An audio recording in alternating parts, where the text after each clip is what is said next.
Hello there. I'm going to do a 16" by 20" canvas today. I have got my silicone cup out of the kitchen. It's a watermelon silicone cup. I can't remember the brand name. I'll put it up when I edit the video. And a huge thank you to my sister Karen, who lives on the Sunshine Coast in Australia. She recently sent me some acrylic paints from ALDI. They're called Creative Place Artistic Collection, and there is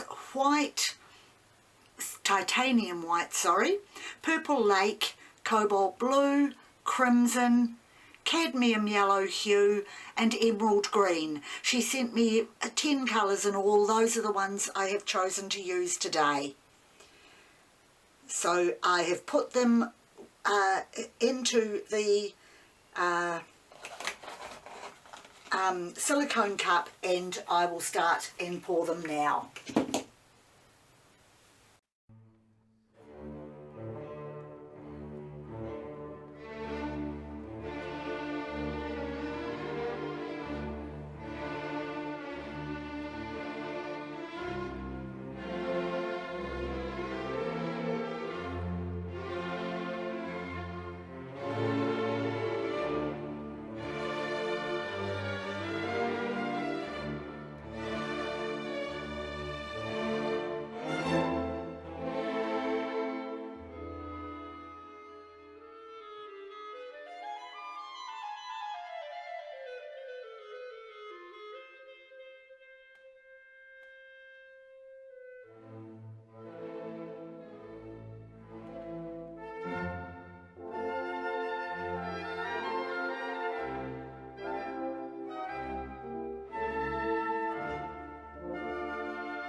there you go, third time lucky. I am very pleased with this. I wasn't overjoyed with the first one. Putting a balloon on it was definitely not what I liked. So doing the additional pour and just putting in the last time I only put in the 3 colours, white, blue and crimson red, definitely the right way to finish off the painting, because there are still some of the other colours sort of showing through, layered underneath, but it's gorgeous. I'm not sure whether I could call it an alien starfish or underwater surge, or I don't know. It's just my delight of abstract art. It's what I love to try and create. So that is how it's going to stay. I'm interested to see how it dries, but Karen, if you're watching this, thank you very much again for the colours. They have blended slightly, but that was to be expected with the way that I poured them into my watermelon cup. So I could feel them blending as I was pouring them in, but I've still got a lot of good colour definition, particularly from that last pour, which was only half of the cup. So I will now bring the painting up to show you closer to the light. I've got a ring light going, so I hope that doesn't affect it too much. But there are all the lines and colours and definition. It's just really pretty, and I'm hoping very much that it will dry without being too matte in colour. That'll be the interesting thing, will be to see how shiny or not these paints dry. But it is delightful. I'm very happy with it. Even the little dots that are on it are like cells, but probably just large air bubbles. And that's my painting. Once again, thank you very much for joining me, and I'll see you next time.